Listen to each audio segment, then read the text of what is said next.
The Prophet Muhammad, peace be upon him, once went out in the middle of the night to pray in the mosque, and some people joined him. The next morning, word spread, and more people gathered to pray behind him on the second night. By the third night, the mosque was packed.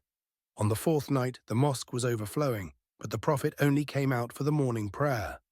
After finishing, he addressed the people, explaining that he refrained from continuing the night prayers with them because he feared that if he did, it might become a compulsory act, making it difficult for them to follow consistently.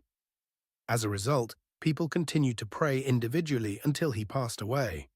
This demonstrates how considerate the Prophet was regarding his community, preferring what was easier for them in worship. If the Prophet had continued this night prayer throughout Ramadan in the mosque, people might have eventually elevated its status to obligatory. To avoid this, he chose to pray at home to emphasize its voluntary nature. Later, during Umar ibn Al-Khattab's time, he noticed groups of people praying separately in the mosque.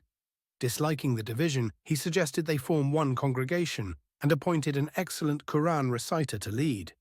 Umar himself didn't join, as he was keen not to give the impression that this prayer was mandatory. On another night, Umar observed the unified congregation and commented on how well organized it was, referring not to the prayer itself, but to the fact that it was now offered together. Hence, the congregation's organization was not an innovation of a new prayer. Today, many people prefer to pray in congregation at mosques, which is commendable but not obligatory. One can pray at home alone or with family, which is equally valid. However, congregational prayers yield a greater reward, being 27 times more meritorious than those offered alone. In many places, people prefer to recite the entire Quran during these prayers throughout Ramadan, a praiseworthy practice.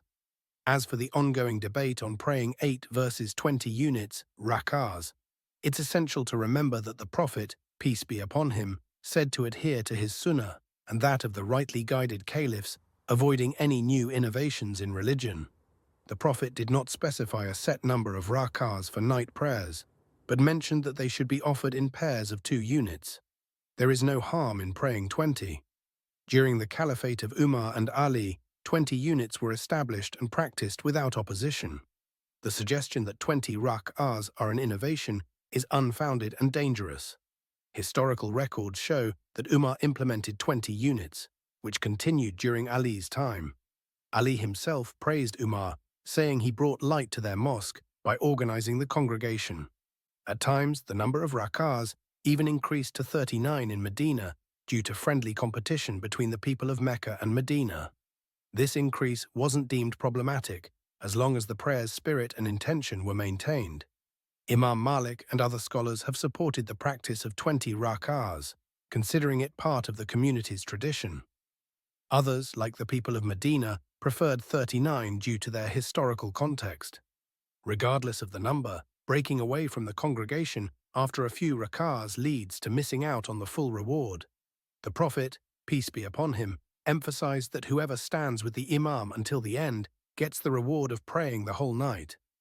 Regarding the practice of holding a Quran, mushaf, while leading prayers at home, it's generally allowed for voluntary prayers in Ramadan, as reported by Imam Malik and Imam Ahmed. For congregational prayers, it's best to listen and follow the imam's recitation. This flexibility allows people to lead without memorizing the Quran fully. Notably, some of the early Muslim scholars allowed this, including Imam al-Bukhari, who documented a similar practice from among the companions and their students. If you found this video beneficial, please give it a like and share it with others so we can all spread knowledge and goodness together, inshallah. Don't forget to subscribe and turn on notifications so you can be the first to learn and grow with us. Jazakallah khair for your support.